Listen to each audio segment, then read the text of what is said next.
Public सब जानती है, सब समझती है। हैक नहीं हुआ अभी तक। मुझे बहाने नहीं, रिजल्ट चाहिए, रिजल्ट।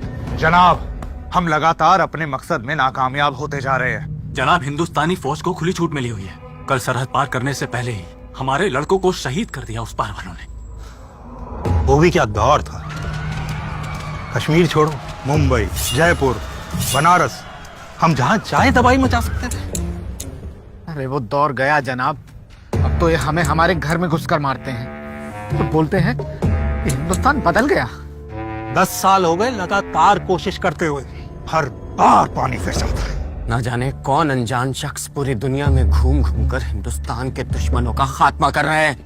सरहद पार नोन मैन हमें जीने नहीं दे रहा है और इस पार अननोन मैन हमारा खात्मा कर रहे हैं। जब तक ये मोदी है ना, हिंदुस्तान की तरफ आंख उठा के देखना भी बाहर है। हाँ? देश के दुश्मनों के भीतर खौफ बना रहे, इसलिए मोदी जरूरी है। मोदी जरूरी है।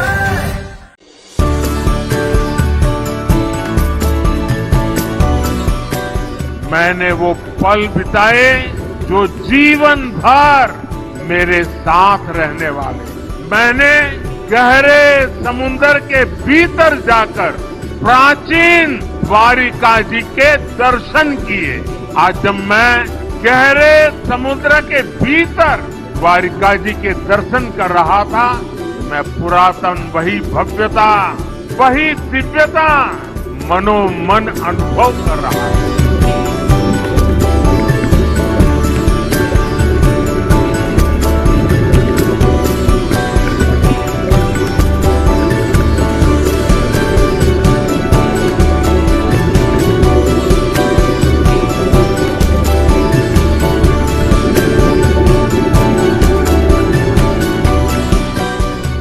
मेरे लिए साहस से ज्यादा श्रद्धा थी।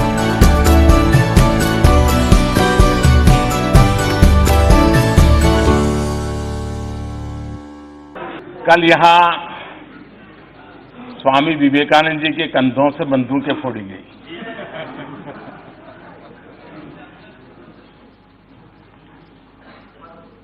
आपने उसको रिकॉर्ड पर से निकाल दिया है, इसलिए मैं उल्लेख तो नहीं करूंगा, लेकिन मुझे एक पुरानी एक छोटी सी कथा याद आती है। एक बार कुछ लोग रेल में सफर कर रहे थे और जब रेल में सफर कर रहे थे तो रेल जैसे गति पकड़ती थी, पटरी में से आवाज आती है, हम सब जानते हैं, सबका अनुभव है। तो वहां बैठे हुए एक संत महात्मा थे। उन्होंने कहा, देखो पटरी में से कैसी आवाज आ रही है। ये निर्जीव पटरी भी हमें कह रही है, प्रभु कर दे बेड़ा पार। बोले देखो यही आवाज आ रही, सुनो, प्रभु कर दे बेड़ा पार। तो दूसरे संत ने कहा, नहीं यार, मैंने सुना, मुझे तो सुनाई दे रहा है, प्रभु तेरी लीला अपरंपार, प्रभु तेरी लीला अपरंपार। तो वहां एक मौलवी जी बैठे थे। उन्होंने कहा, अरे भाई मुझे तो सुनाई दे रहा है दूसरा। इन संतों ने कहा, भाई आपको क्या सुनाई दे रहा है? तो उन्होंने कहा, मुझे सुनाई दे रहा है, ये अल्लाह तेरी रहमत, ये अल्लाह तेरी रहमत। तो वहां एक पहलवान बैठे थे। उन्होंने कहा, मुझे भी सुनाई दे रहा है। तो पहलवान ने कहा, मुझे सुनाई दे रहा है, खा रबड़ी कर कसरत, खा रबड़ी कर कसरत।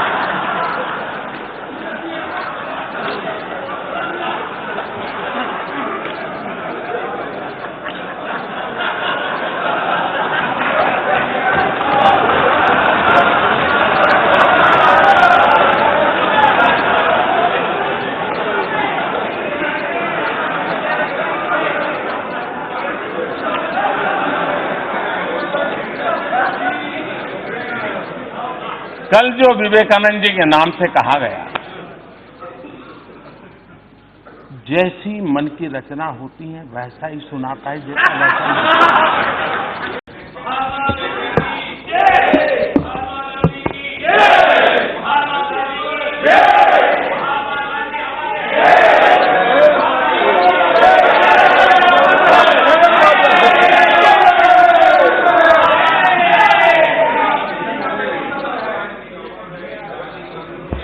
बस इतना ही।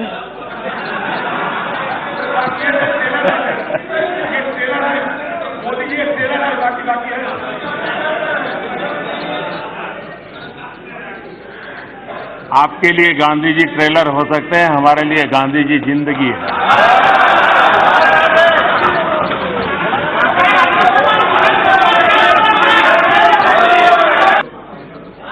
जब मैं माननीय अधीर जी को देखता हूं, सुनता हूं, तो मैं सबसे पहले किरण रिजिजू जी को बधाई देता हूं, क्योंकि उन्होंने जो फिट इंडिया मूवमेंट चलाया है, उस फिट इंडिया मूवमेंट का प्रचार प्रसार अधीर जी बहुत बढ़िया ढंग से करते हैं।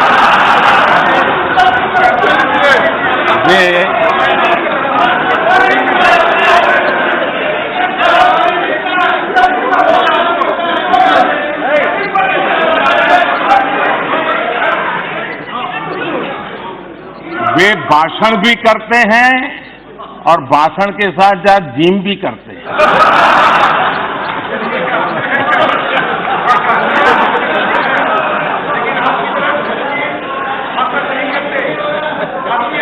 तो ये फिट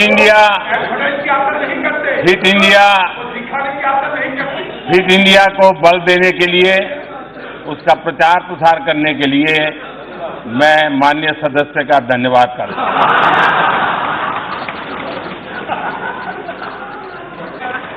आपको ये देखने के लिए इतना दूर नजर करने की जरूरत ही नहीं थी, बहुत कुछ पास में है। ये सुरेश जी क्यों हंस रहे हैं जी? हाँ? कोई राज है भाई? सुरेश जी, कभी आपका भी मौका आएगा, इतना जल्दी मत। आज हम कहां हैं उसका पता तब चलता है कल कहां थे। और वो भी, ये बात सही है कि जब हमारे माननीय सदस्य ये कहते हैं कि ये क्यों नहीं हुआ, ये कब होगा, ये कैसे होगा, कब तक करेंगे, ये जब सुनता हूं तो कुछ लोगों को लगता होगा कि आप आलोचना करते हैं। मैं नहीं मानता हूं आप आलोचना करते हैं। मुझे खुशी है कि आप मुझे समझ पाए हैं, क्योंकि आपको विश्वास है करेगा तो यही करेगा।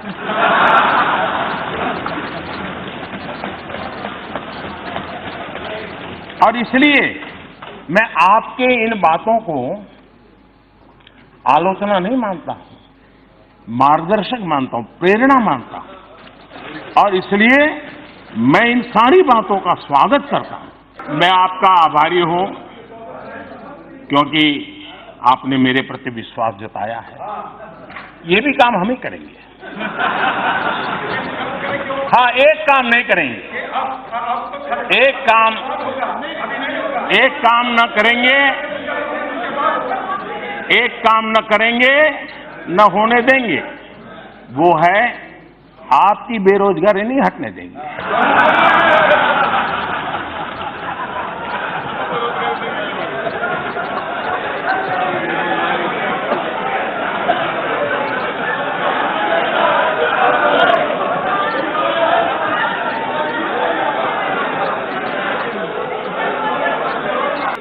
देखिए, मैं किसानों से बहुत कुछ सीखता हूं।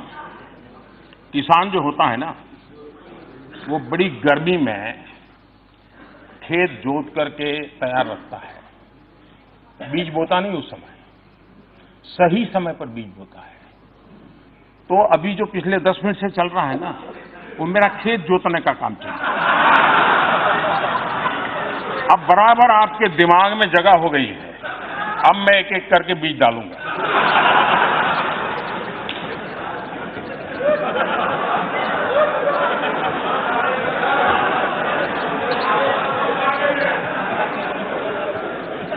फॉर्मल सेक्टर में अजय रंजन जी, मैं ऐसा करता हूं, आप एक समय तय कीजिए। आपको जितना कहना है मैं दोबारा बैठ लूंगा, क्योंकि ये सब लोग पीछे हंस रहे हैं। और आपकी प्रतिष्ठा को झटका लगे अच्छा नहीं।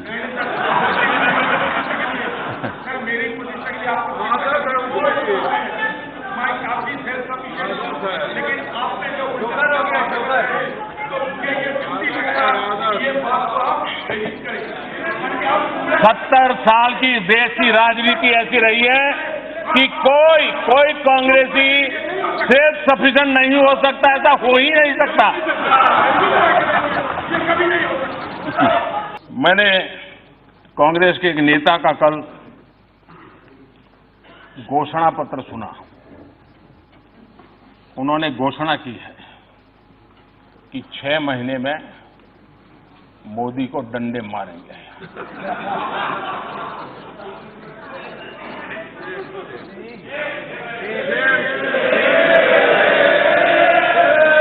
और ये डंडे मारेंगे तो हम भी मारेंगे। और ये बात सही है कि ये काम जरा कठिन है, तो तैयारी के लिए 6 महीने तो लगते ही हैं। तो 6 महीने का समय तो अच्छा है, लेकिन मैं भी 6 महीने में तय किया हूं कि रोज सूर्य नमस्कार की संख्या बढ़ा दूंगा, ताकि अब तक करीब 20 साल से जिस प्रकार की गंदी गालियां सुन रहा हूं और अपने आप को गाली प्रूफ बना दिया है, 6 महीने ऐसे सूर्य नमस्कार करूंगा कि मेरी पीठ को भी हर डंडे झेलने की ताकत वाला बना दूंगा। तो मैं आभारी हूं कि पहले से अनाउंस कर दिया गया है, तो मुझे ये 6 महीना आप एक्सरसाइज बढ़ाने का टाइम मिलेगा।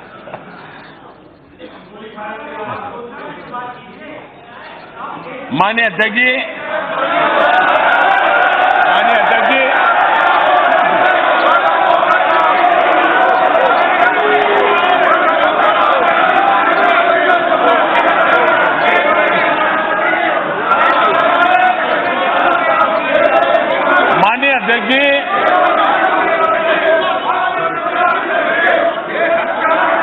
माननीय अध्यक्ष जी, मैं 30-40 मिनट से बोल रहा था, लेकिन करंट पहुंचते पहुंचते इतनी देर लगी।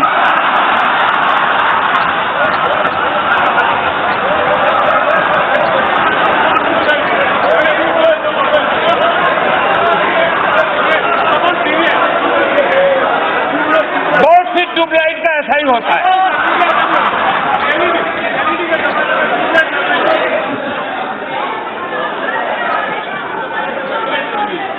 अधीर जी, देखिए, आपने इतनी मेहनत की है, आपका सीआर अब ठीक हो गया है, चिंता मत करिए। नहीं, आपका सीआर हो गया, आपका सीआर ठीक हो गया, आपका सीआर ठीक हो गया है, आपका सीआर ठीक हो गया। माननीय अध्यक्ष जी, एक शायर ने कहा था, और शायद इस स्थिति को बड़ी सटीक तरीके से,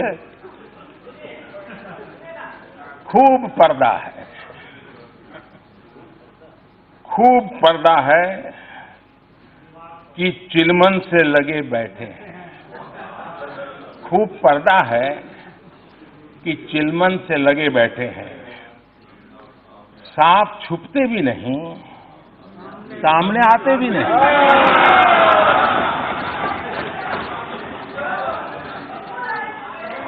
पब्लिक सब जानती है, सब समझती है।